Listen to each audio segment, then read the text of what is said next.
Hello everyone, welcome to the inspired biology. और cell biology हम start कर रहे हैं।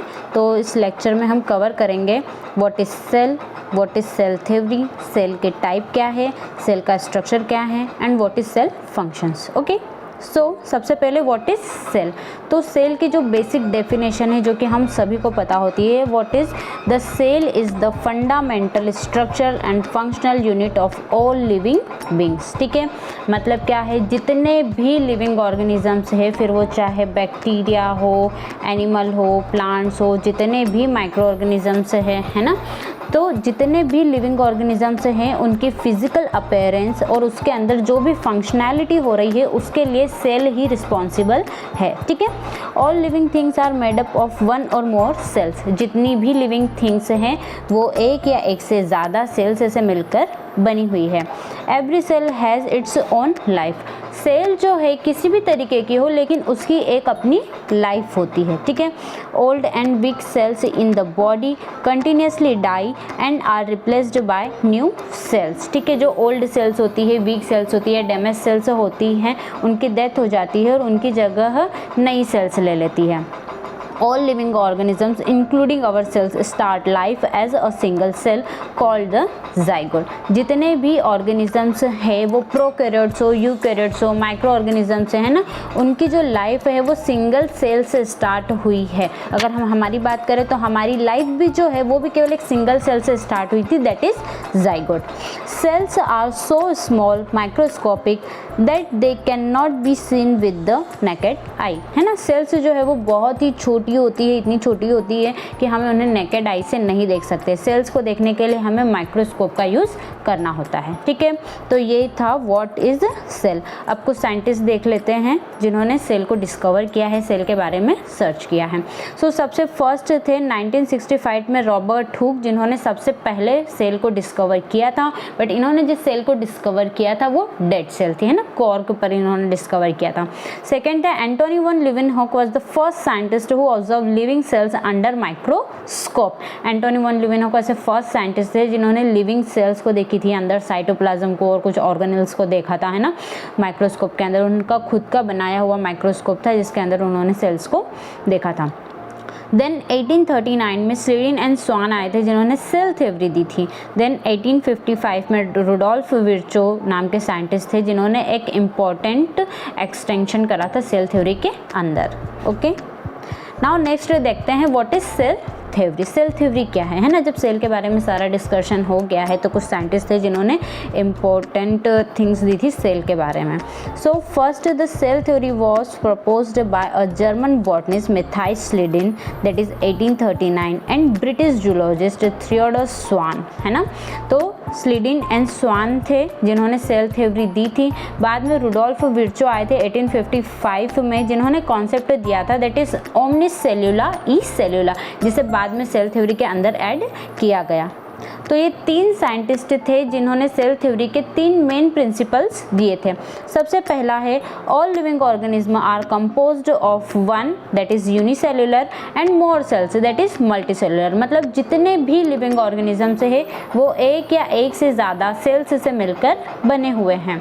Second, a cell is the basic unit of life of the structural organization of an organism. ठीक है, क्या कह रहा है ये पॉइंट हमें कि जो लिविंग ऑर्गेनिज्म है उसका जो स्ट्रक्चर है, अपीयरेंस है, फिजिकल अपीयरेंस है, और उसके अंदर जो फंक्शंस भी हो रहे हैं उन सभी की बेसिक यूनिट क्या है, सेल है। उन सब के लिए सेल ही रिस्पॉन्सिबल है।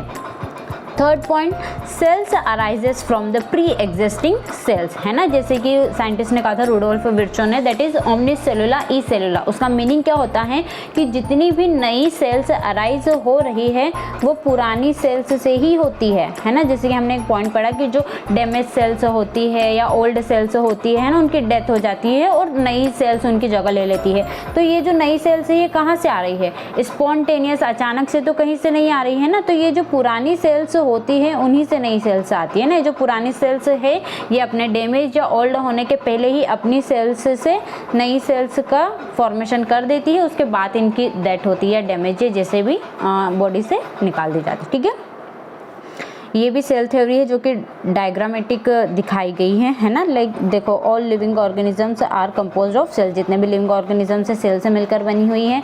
The cell is the basic unit of organism, देखो यूनिट के फॉर्म में दिखाया गया है ना, बेसिक यूनिट है। Cells arises from the pre existing cells, और ये जो नई सेल्स बन रही है पुरानी ही किसी सेल्स से बनती है। ओके, आई होप कि स्ट्रक्चर से आपको ज़्यादा अच्छे से समझ में आया हो। नेक्स्ट यहाँ पर बार बार टर्म यूज हुई यूनिसेल्युलर एंड मल्टीसेल्युलर, है ना। तो what is unicellular and multicellular?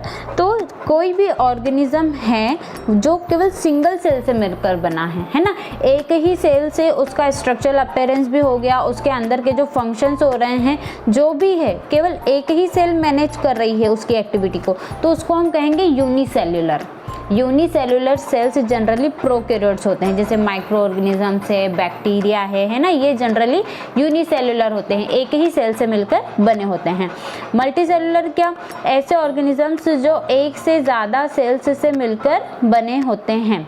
Plants हो गए, एनिमल्स हो गए, ये सारे यूकैरियोट्स में आते हैं। तो ये सिंगल सेल से मिलकर नहीं बने हो सकते, है ना। इनके अंदर डिफरेंट फंक्शंस होते हैं जिसके लिए डिफरेंट टाइप की सेल्स होती है ना। तो उन्हें हम कहते हैं मल्टी सेल्यूलर। ऐसे ऑर्गेनिजम्स जो एक नहीं, एक से कई ज़्यादा टाइप की सेल्स से मिलकर बने होते हैं, तो उन्हें हम मल्टी सेल्यूलर ऑर्गेनिजम्स कहते हैं। ठीक है।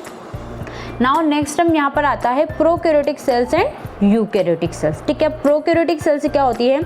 Cells that lack a membrane bound organelle and well developed nucleus. ऐसी सेल्स जिनके पास वेल डेवलप्ड या मेम्ब्रेन बाउंड ऑर्गेनेल्स नहीं है और वेल डेवलप्ड न्यूक्लियस भी उनके पास नहीं है, ऐसी सेल्स को हम प्रोकैरियोटिक सेल्स कहते हैं।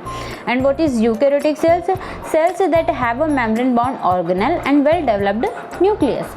ऐसी सेल्स जिनके पास में सारे मेम्ब्रेन बाउंड ऑर्गेनेल्स भी है, एक वेल डेवलप्ड न्यूक्लियस भी है, तो ऐसी सेल को हम यूकैरियोटिक सेल्स कहते हैं। ठीक है। तो ये दोनों क्या है? ये सेल के टाइप है ना। सेल को उसके स्ट्रक्चर के बेसिस पर ही डिवाइड किया गया, प्रोकैरियोटिक सेल्स में एंड यूकैरियोटिक सेल्स में। ओके। अब प्रोकैरियोटिक सेल के हम स्ट्रक्चर की बात करें, सेल्स दो टाइप की है, तो स्ट्रक्चर के बेसिस पर ही डिवाइड किया गया है ना, तो स्ट्रक्चर भी अलग अलग होंगे। तो यहाँ पर हम प्रोकैरियोटिक सेल का स्ट्रक्चर देखेंगे। तो ये जो प्रोकैरियोटिक्स होते हैं इनका कुछ सिलेंड्रिकल या कैप्सूल जैसा शेप होता है। इसमें जो सबसे आउटर मोस्ट लेयर होती है इसे हम कहते हैं कैप्सूल। ठीक है। कैप्सूल के अंदर जो लेयर होती है that is called cell wall. Cell wall के अंदर भी एक लेयर होती है जिसे हम कहते हैं प्लाज्मा मेम्ब्रेन। ठीक है। इसके अलावा बीच में एक लिक्विड जैसा, सेमी सॉलिड लिक्विड जैसा होता है जिसे कि हम साइटोप्लाज्म कहते हैं। ठीक है। साइटोप्लाज्म के अलावा यहाँ पर इसका जो जेनेटिक मटेरियल है, डीएनए, आरएनए, ये सेंटर में ऐसे ही बिखरा हुआ पड़ा होता है, इसे हम न्यूक्लियोइड रीजन कहते हैं। ठीक है। अब ये जो न्यूक्लियस है इसके अलावा भी जो प्रोकैरियोट्स होते हैं उनमें ना सर्कुलर डीएनए प्रेजेंट होते हैं, छोटे छोटे अलग से, जिन्हें कि हम प्लाज्मिड कहते हैं। ओके। नाउ ये जो आउटर मोस्ट लेयर है इसके ऊपर ना, इसे देखो, ये बारीक बारीक जो आपको दिखाई दे रहे हैं दैट इज कॉल्ड पिलाई, है ना। ये जो है ये पिलाई, ये क्या करते हैं, जो बैक्टीरिया वगैरह है इनको मूवमेंट में हेल्प करते हैं। एक लॉन्ग टेल जैसा भी दिखाई दे रहा है दैट इज कॉल्ड फ्लैजिला, है ना। और ये जो उससे भी ज़्यादा स्मॉल है ये है फिम्ब्रिया, है ना। ये भी इसको मूव करने में हेल्प करते हैं। अभी जो प्रोकैरियोटिक सेल्स होती है ना, इसको भी दो टाइप में हम डिवाइड कर सकते हैं। बैक्टीरिया होते हैं जनरली माइक्रो ऑर्गेनिजम्स, तो इन्हें हम आर्की बैक्टीरिया और यू बैक्टीरिया में डिवाइड कर सकते हैं। ठीक है। अब Archie bacteria and you bacteria क्या होता है कि यू बैक्टीरिया तो हमारा नॉर्मल बैक्टीरिया है जो जनरली हर जगह प्रेजेंट है ना, हर इन्वायरमेंट में प्रेजेंट है। बट आर्की बैक्टीरिया क्या होते हैं? ऐसे बैक्टीरिया जो कि एक्सट्रीम इन्वायरमेंट में ही रहते हैं, है ना। बहुत ज़्यादा टेम्परेचर है, बहुत ज़्यादा सॉल्टी नेचर है कहीं पर, इस तरीके के होते हैं। इनको भी हम डिटेल में कवर करेंगे अगर माइक्रोबायोलॉजी के अंदर, लेकिन, है ना। अब नेक्स्ट जो है यूकैरियोटिक सेल, है ना, वो प्रोकैरियोटिक सेल का स्ट्रक्चर था, ये यूकैरियोटिक सेल का स्ट्रक्चर। अब यूकैरियोटिक सेल के स्ट्रक्चर में क्या होगा, आप देखोगे यहाँ पर कि सारे मेम्ब्रेन बाउंड ऑर्गेनेल्स प्रेजेंट है, एक वेल डेवलप्ड न्यूक्लियस प्रेजेंट है, तो ये होती है सेल। ठीक है, आप देख रहे हो। अब सेल की जो आउटर मोस्ट लेयर है सेल वॉल प्रेजेंट है, उसके अंदर एक लेयर होगी जिसे हम कहेंगे सेल मेम्ब्रेन या प्लाज्मा मेम्ब्रेन। सेंटर में जो प्रेजेंट है राउंड शेप का, that is called nucleus. Nucleus भी अलग से एक मेम्ब्रेन के अंदर होता है जिसे हम न्यूक्लियर मेम्ब्रेन कहते हैं, ठीक है। न्यूक्लियस के अंदर एक राउंड शेप में ऑर्गेनेल होता है जिसे हम न्यूक्लियोलस कहते हैं। न्यूक्लियस के जस्ट बाहर उसी से अटैच्ड है जो ग्रीन कलर का आपको ऑर्गेनेल दिखाई दे रहा है, इसे एंडोप्लाज्मिक रेटिकुलम कहा जाता है, ठीक है। ये जो ऑरेंज ऑर्गेनेल है that is Golgi body. Centrosomes, mitochondria, ribosomes, इसमें भी सेमी सॉलिड जो है वो लिक्विड जैसा कुछ प्रेजेंट होता है जिसे हम साइटोप्लाज्म कहते हैं, ठीक है। लाइसोसोम प्रेजेंट है। इन सारे ऑर्गेनेल्स के बारे में हम आगे जब सेल बायोलॉजी के लेक्चर्स कंटिन्यू होंगे तो उनमें हम डिटेल में पढ़ेंगे। ये बस आपको मैं सेल का एक बेसिक स्ट्रक्चर दिखा रही हूँ कि सेल जो है उसका बेसिक स्ट्रक्चर इस तरीके से होता है। अब ये जो यूकैरियोटिक सेल्स हैं ना, ये भी दो टाइप में डिवाइड किए गए हैं, प्लांट सेल्स और एनिमल सेल्स, ठीक है। तो जो प्लांट सेल्स होती है और एनिमल सेल्स होती है ये ऑलमोस्ट तो सेम होती है, बस कुछ डिफरेंस होते हैं। जो मेजर डिफरेंस हुए, एक तो कि जो प्लांट सेल्स हैं उनमें ना सेल वॉल प्रेजेंट होती है और एनिमल सेल्स में सेल वॉल प्रेजेंट नहीं होती है। सेकंड जो मेजर डिफरेंस है कि प्लांट सेल्स में ना वैक्यूल प्रेजेंट होता है, एक बड़ा वैक्यूल, और ज़्यादा वैक्यूल्स प्रेजेंट होते हैं, और एनिमल सेल्स में छोटे छोटे वैक्यूल्स प्रेजेंट होते हैं, है ना। इनके भी अपने रीज़न हैं जो कि हम आगे कवर करेंगे। फंक्शंस की बात करूँ मैं यहाँ पर, तो सेल के जो बेसिक फंक्शंस हैं वो इस तरीके से है कि वो स्ट्रक्चर प्रोवाइड करती है किसी भी ऑर्गेनिज्म को, उसके स्ट्रक्चर को बनाने में सपोर्ट करती है, ठीक है। दूसरी चीज़ जो है ग्रोथ करती है ऑर्गेनिजम्स की, है ना। सेल ग्रोथ करेगी तो ऑर्गेनिजम्स की ग्रोथ होगी। सेल ग्रोथ करती कैसे, मल्टीप्लिकेशन करती है अपना, तो ग्रोथ करेगी, ठीक है। नेक्स्ट ट्रांसपोर्ट, चीज़ों को बॉडी के अंदर चीज़ों को ट्रांसपोर्ट करने में हेल्प कर रही है। एनर्जी का, जो भी एनर्जी मिल रही है ऑर्गेनिज्म को, उसका प्रोडक्शन कौन कर रहा है, सेल्स कर रही है। मेटाबॉलिज्म का काम कर रही है, रिप्रोडक्शन का काम कर रही है। जितने भी मेन फंक्शंस है बॉडी के वो सब सेल्स ही कर रही है, ठीक है। अब वो जो है वो सेल के बेसिक फंक्शंस है। अब यहाँ पर दिखाए गए हैं कि सेल के जो पर्टिकुलर ऑर्गेनल्स हैं उनके पर्टिकुलर फंक्शन है, तो उसका ये चार्ट मैंने यहाँ पर मेंशन किया है। आप देख सकते हैं कि सेल के अंदर जो सेल मेम्ब्रेन है उसका क्या काम है, control what enters and leaves the cell. Cell membrane क्या कर रही है कि सेल के अंदर कौन सी चीज़ आ रही है और कौन सी चीज़ जा रही है इसका वो ध्यान रख रही है। न्यूक्लियर मेम्ब्रेन क्या कंट्रोल कर रही है कि न्यूक्लियस के अंदर कौन सी चीज़ आ रही है और कौन सी चीज़ जा रही है, इसका कंट्रोल न्यूक्लियर मेम्ब्रेन कर रही है। न्यूक्लियस का क्या काम है, control centre of the cell, है ना। ये तो सेंटर ऑफ द सेल है, ये सारे ही ऑर्गेनल्स को कंट्रोल करके रख रहा है कि किसको क्या काम करना है एक तरीके से। Chromosomes, genetic information in the nucleus. Chromosomes क्या है, जेनेटिक इंफॉर्मेशन को कैरी करके रख रहे हैं न्यूक्लियस के अंदर। एंडोप्लाज्मिक रेटिकुलम का क्या काम है, transport system in the cell. Cell के अंदर एज अ ट्रांसपोर्ट सिस्टम काम कर रहा है ना।